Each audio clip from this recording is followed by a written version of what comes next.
and super pleased to have with me one of my favorite people, Lori Wallach. We've been fighting the good fight and doing such a brilliant job at it. She's the director of Public Citizens Global Trade Watch, citizens.org/trade, or tradewatch.org, as I recall. Lori, is that right? Correct. And you can tweet her at Wallach Lori, WALLACHLORI, or at PCGTW. Do I have that right? Yep. Cool. Okay. So the president-elect, Mr. Trump, has appointed this new fellow, Mr. How do you say this? Lighthizer? Lighthizer. Robert Lighthizer, as the new U.S. Trade Representative. Now, the current U.S. Trade Representative, correct me if I'm wrong, was an old friend, in fact, I think a college roommate of Barack Obama's, and a big advocate of so-called free trade and, you know, the basic neoliberal agenda that we've had going in this country since the 80s. Mr. Lighthizer seems to have quite a different CV. Do I have that right? Yes. The existing trade representative is a guy named Mike Froman, who was a law school friend of President Obama's, who then went to Citibank and was basically a mentee of Robert Rubin. Mm-hmm. The current nominee is a very conservative guy. He was an assistant U.S. trade representative during the Reagan administration. But what makes Lighthizer unusual amongst Republican trade experts is he's been a guy who has never been really wedded to theory or ideology. He is very pragmatic. And to that end, he has time and again used creative trade policies towards the end of trying to safeguard an American industry or American workers. And he did that when he was working on the Hill. He did that when he was in the Reagan administration. He's done that in the private sector.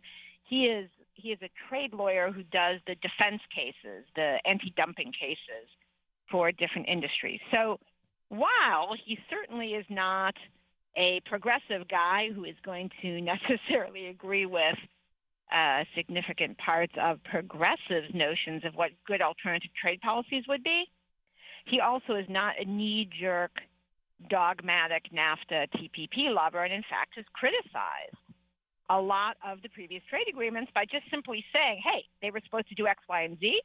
They did the opposite. Yeah. That's not okay.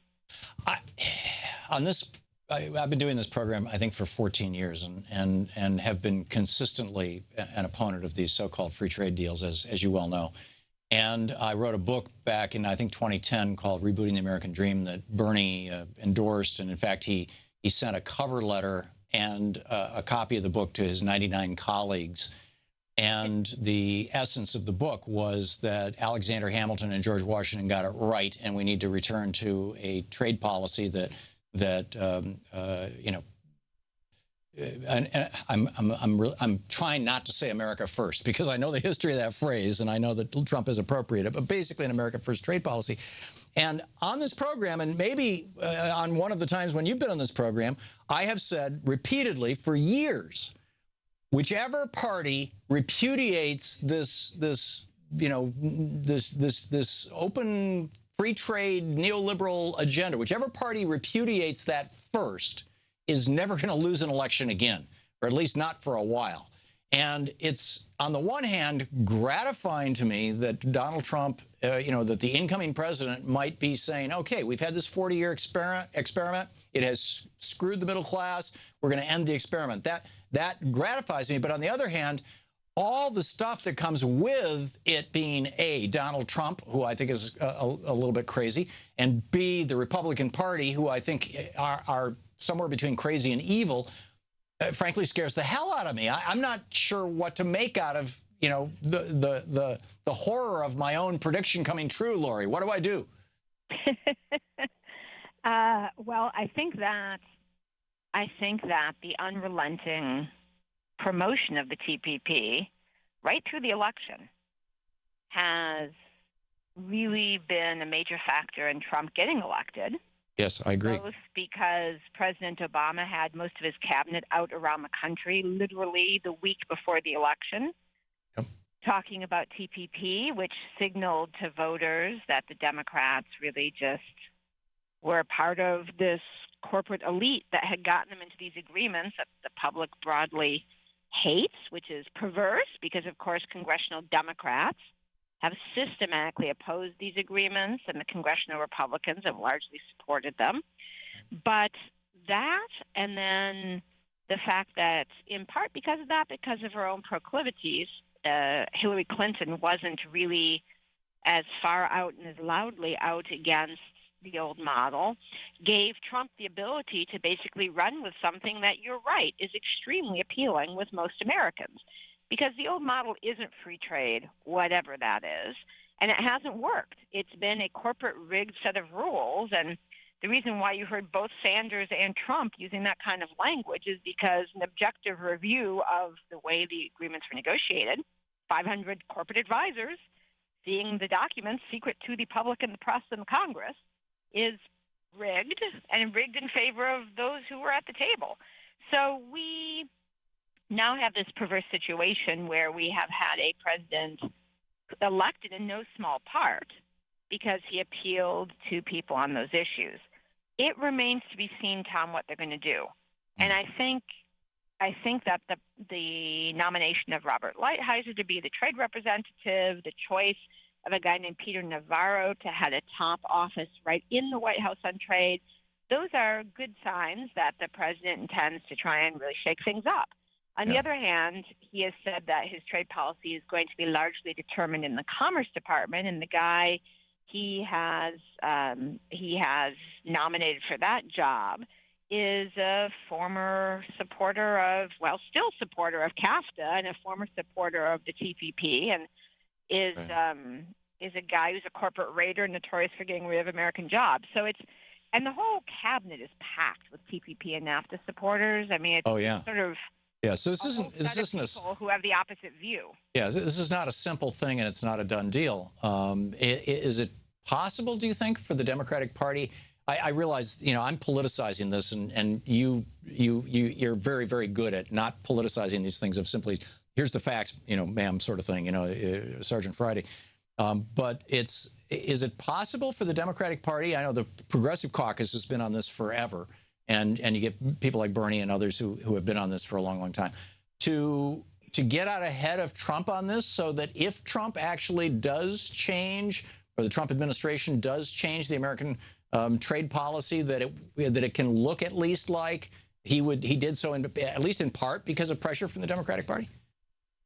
Well, I mean, the Democrats in the House, led by Congresswoman Rosa DeLauro, and in the Senate, led by Senator Sherrod Brown, have for 2 decades, and in the House before Congresswoman DeLauro, the whip, the number 3 Democrat, David Bonnier, a guy named Mike Michaud, who led them for years and years, that they've been articulating what policies Democrats are for in trade, such that you get the benefits of expanded trade without the job loss, the downward wages, the unsafe imports, and the big boost in corporate power.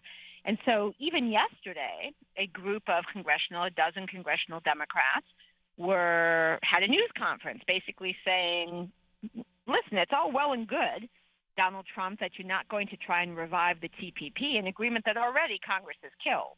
But the real test is, are you, once you're president, going to stop the ongoing negotiations of agreements based on the NAFTA TPP model that are lurking out there? Right. The Trans-Pacific the Transatlantic Trade and Investment Partnership, the TTIP, the TISA, the Trade in Services Agreement, or the U.S.-China Bilateral Investment Agreement. You're going to box and bury those, end those negotiations, no expansion of the old. And President-elect Trump, are you going to follow through on your pledge in the first 100 days to start renegotiation of NAFTA to replace that old model with a set of rules that actually put people on the planet first? Right. And they laid out what those changes are at this news conference. And so it's really up to whether Trump is going to wrangle his own cabinet and follow through on these things. Because here's the deal, Tom.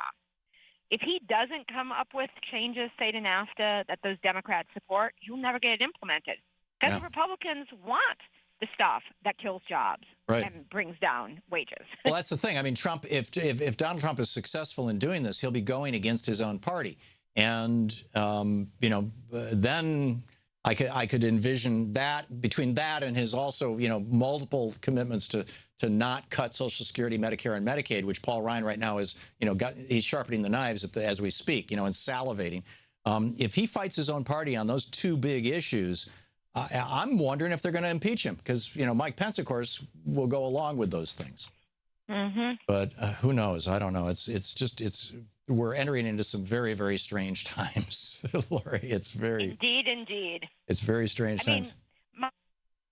The trade stuff is the math of going forward is if there's enough pressure from the public to make the president stick to his guns and people, let the members of Congress know you expect them to push him, there could be theoretically a process of replacing NAFTA that would have to suit what the Democrats have long been demanding, because absent them, he'd never pass an enacted NAFTA, a renegotiated NAFTA. Right. And that is sort of a scenario that would be a huge inter-Republican battle of how a NAFTA renegotiation could make things better. Yeah, it's the old Chinese curse is upon us. We live in interesting times. Lori Wallach, you're the best. Thank you, Tom. Thank you, Lori, the director of Public Citizens Global Trade Watch, tradewatch.org, citizen.org/trade. You can tweet her at Wallach, Wallach, Lori, Lori. Lori, thanks so much for dropping by. Thank you. Great talking. We'll be right back.